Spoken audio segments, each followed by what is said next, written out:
I wrote a letter to a judge to get me out of the state of Illinois. His name was Mike Reed. Then I met Jim Miller. And then I met Dave Malecek. And what wonderful people.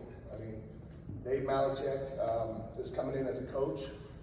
You look at him, I've been able to follow him on Facebook. What an amazing family, beautiful family, amazing man, great leader. Just finishing his 18th year at the University of Wisconsin La Crosse. In those 18 years, he's won 13 WIAC conference championships. At the NCAA tournament, he's had 8 top 4 finishes, finished third 4 times, and twice the runner-up. Now, if you watched the last national tournaments, which I was there, you know, there's been 2 schools that have only won the national tournament alone, and I'll be lying if I didn't say, and no disrespect, Eric, this isn't bad on you, but man, he would have been a great guy to break the streak. I mean, he had it going, and his team was awesome. I watched it. They kicked our ass at national duels, and I watched them all year, and that team this year, 7 All-Americans, or 7 guys, it's just amazing. He's done amazing work. Under Coach Malecek's leadership, they've had 68 Eagles have won All-American honors and 13 national champions. Please give it up for this year's coach, Dave Malecek.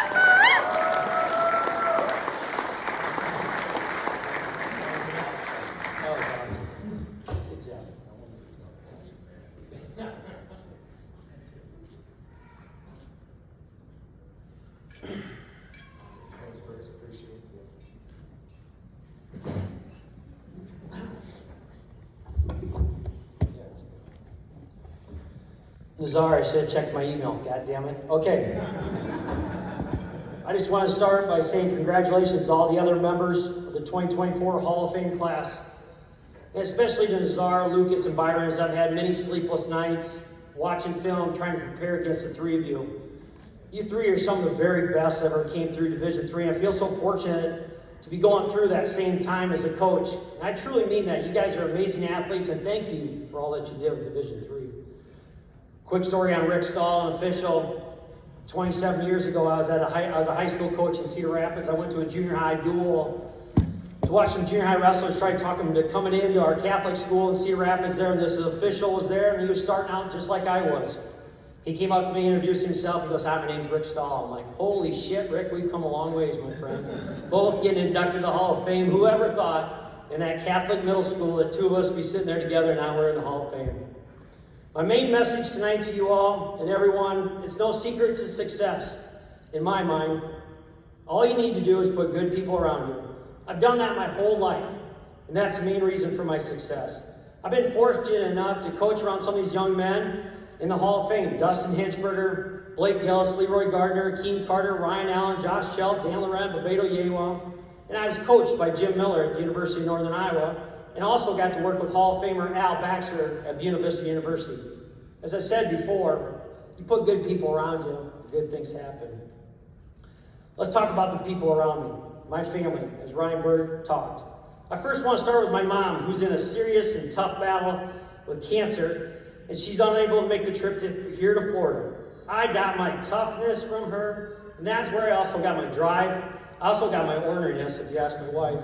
She has motivated me to be the best person I can be and be thankful for each day.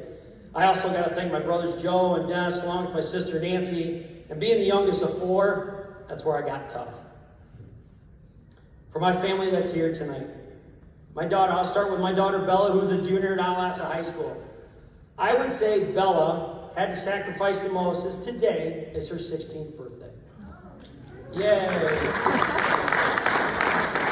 Now understand this, as a family, birthdays are a big deal. We celebrate them, and whoever's birthday is it, they make the rules for the day. They decide where they want to eat. They get to do whatever they want.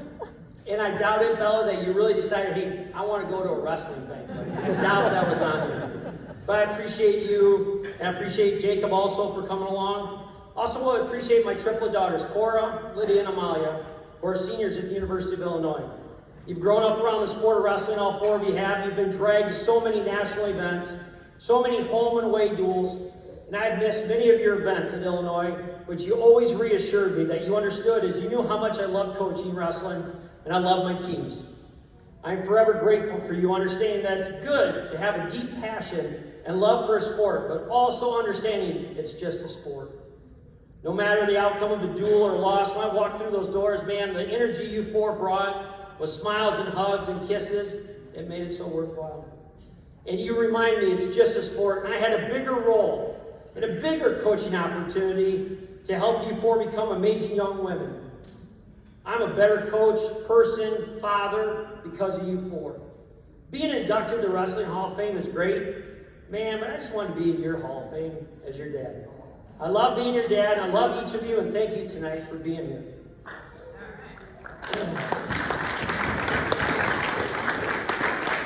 To my beautiful wife, Kayah-Bah, and almost 22 years of marriage. Kayah-Bah is a graduate of Wartburg in the Wartburg Hall of Fame, so it's about goddamn time I got into the Hall of Fame. So I, Dave Malecek, would have some clout and some street credit at home. I may be the head coach at UWL, but I'm definitely the assistant at home. I'm so thankful for you, and you're always being there for me. You've stood by my side, you've seen the highs and the lows. As every coach goes through those, you've listened to stories about recruits, you've listened to stories of big wins and big losses. But in the end, you've always stayed calm. You have this calming presence about you. And you always tell me, Kayah-Bah, be nice and say nice things about everyone. Even when it was that school you graduated from. And I struggle with that, but I still do it. Kayah-Bah, I feel like it's important I tell the story. When I was offered the head wrestling job at UWL, you said, Dave, I'll go under two conditions. Number one, I get to stay at home and be a stay-at-home mom with our girls. And number two, if you take that job, we're going to take dance lessons for a year. I damn near didn't take the job at UWL. I agreed to both, and it was the best decision we ever made together. And we've had some laughs dancing on those Wednesday nights in that first year in lacrosse. I also need to tell the story that all coaches in this room can relate to, and I think it's really important for you to hear. My first couple years, I was running wild in lacrosse, going all the time, recruits, traveling, all along while my wife was home with 3 girls. I was so excited. Alums were going. We had winning duels, national duels, whatever it was. Man, I was gone like 6 days in a row. And I come home and I walk through the door, and this is the important part. And I walk in the door, I was so excited to tell her about we're going to sign this kid. She looks at me and she goes, hey, I got to ask you a question, Dave. I said, yeah, Kayah-Bah, what is it? She goes, when you're on your deathbed, who do you want by you? Those trophies or your family? I was like, oh, shit. I want my family. So I made a very conscious effort that very moment that I'm going to do everything I could to make sure I was a good dad, a good husband, and a good father. Family is always first. They understand I'm going to miss some recruiting trips, I'm going to miss some other stuff, but the best decision I ever made. Family will always be first. And I suggest any of you going into coaching or in coaching, you don't have to sacrifice one to be great at the other. Once again, put good people around you and you will find success. Thank you, Kayah-Bah. I love you, and you're the luckiest woman I know. I want to thank my athletic director, one of the only athletic directors here tonight, Kim Bloom. Kim is here tonight along with her daughter, Josie. Kim and I have worked together for 18 years, and I appreciate all that she has done, not only for UWL, but UWL Wrestling. We've hosted 4 NCAA championships in lacrosse, and it's been amazing to watch Kim and her staff work tirelessly to put on the best possible show and event, not only for the athletes, but the coaches and fans as well. Thank you, Kim, for your continued support. I also really appreciate all the work you've done as the chair of the championship committee. Tonight, man, what a special honor, man. Tonight, Joel Greenlee is in the house, him and his wife, Roxanne. Joel is here. He was the assistant coach at Northern Iowa, and I worked out with that guy every day. He's currently the head coach at Ohio. We talk on a regular basis, and he's one guy I can always count on for taking advice and just to make me laugh.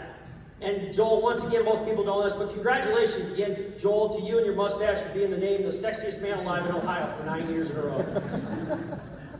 Humbled and honored to be standing in front of you tonight. When I started out this journey of coaching back in 1994, going to the Hall of Fame really wasn't on my radar. Wasn't on my things to the list to do. I had so many thoughts, and I finally decided I needed to tell you a couple stories. I didn't take a conventional route. I started my first job in Orillia, Iowa, a small town out in northwest Iowa, as a K-12 PE teacher, head wrestling coach, assistant varsity football, head 8th grade football, head junior high track, and I even drove bus to make some extra money. I was rich, man. I was making $26,000 in 1994. While I was in I got introduced to Division III wrestling. A young man by the name of Al Baxter, head coach at BV, said, hey, why don't you come over at night and convince me? He said, why don't you come over at night and work with my upper weights? So after high school football practice and high school wrestling practice, I would drive 10 miles over and work out with their upper weights. Man, it just opened my eyes. I was like, hey, I can do this. What an amazing division Division III was. Really decided this is something I'm very interested in. 1995, I was able to sit in the corner with HOF, who won the national championships at heavyweight. I then moved to Cedar Rapids, Iowa. I was coaching at Cedar Rapids Xavier and Catholic schools. When I was in town, a good friend of mine, John Ostendorf, the head coach at Co, said, hey, I'm the assistant football coach at Co. Why don't you come in and run practices at Co? So I decided to do that and got an opportunity to work out with some of the Co guys. And then one summer, this young man named Jim Miller came to me and said, Malecek, why don't you join me at Wartburg and become the first full-time assistant in Division III? I had to think about it a little bit, but it was a hell of a sales pitch. I know money isn't everything, but I was making $38,000. I was even richer now. Jim goes, I'll offer you $22,000. Holy shit. 22.5. I'm sorry, 22.5. Was it really 28? I did it, man. I jumped in head first. I spent 6 years at Wartburg, and once again, you put good people around you and happen. Good things happen. Speaking of good people, while I was at Wartburg, I worked for Jim Miller, and I owe a lot to Jim. You did so many things for me in our family. I can't thank you enough. Thanks for just being there and just being a great role model for me. But the real kicker was the assistant coaches, Eric Keller and Nick Mitchell. Eric has gone on to be head coach at Wartburg and won multiple NCAA titles, and Nick Mitchell has gone on and is head coach at Grandview and won a cajillion national titles. I couldn't even remember how many he won. But thinking of that day when Miller handed out, I was thinking this back through, and I'm thinking who was on the coaching staff. But man, that day Miller handed out the 3-ring binder titled How to Win a National Title. Then it dawned on me, I wasn't there that day. I was over having a beer at Joe's Nighthawk with Doug Bowman, being introduced to my future wife. I win. In the fall of 2006, I took the job at UWL. A lot has changed over the years, but I put good people around me and good things have happened. We've had some amazing teams at UWL, some amazing young men. I'm not just talking about the guys that are national champs or All-Americans. I'm talking about the young men and husbands, fathers, business owners, doctors, teachers, and coaches. It's great to see so many of these young men go on to become college coaches and high school coaches and give back to this great sport that we love so much, and to show their love and share the stories and the vision that they have of the people they can become. This just makes me so proud. Also, I absolutely love when I get the phone call or text after they have their first child, and they say to me, how in the hell did you do it with 3? I told them they'll never understand what being tired is all about, and it's so JV, raising one baby at a time. I've been so blessed to be around some of the best men on a daily basis. It's done nothing but make me better. Along the way, we've won some conference championships. We actually won the national duels in 2022. We've won some NCAA trophies, and that's all great. But the journey I've been on with these young men, and then these assistant coaches I've been with by my side, have been nothing short of amazing. In my 18 years, I've been fortunate to have some great assistant coaches. It takes many people to run a program, and the key is to get the right guys on your staff. It started with a young man, Tony Gannis, that came from Wartburg to UWL with me. He was our first graduate assistant in 2006, all the way through our current staff that we have. And I honestly feel like I really hit it out of the park this past month when I hired Zach Cook to come back to UWL and help these young men and join our staff. I'm excited to work with Cook again, to drink many cups of coffee on a regular basis. Put good people around you, and good things will happen. I always make a promise to our guys. I'm going to guide them, mentor them, hold them accountable, be there for them in good times and bad. Because when I hand them back at the end of 4 years, they're going to be better young men. And if that happens, I did my job. I just love coaching. I just love helping young men become their best. I didn't reach my goals as an athlete, but because of this profession, I'm driven to see others do things they just didn't think they could do. I just love coaching. Every Wednesday morning, 6 o'clock for the past 15 years, I'm part of a men's Bible study, and I'd like to leave and end this with this message that we discussed this past Wednesday. It's how fitting. I'll end it with this. God gives each one of us unique gifts, abilities, and passions. How well we use those qualities to have an impact on this world and our people around us determines how successful we are. I feel like I've had some success. Thank you very much, and fire it up.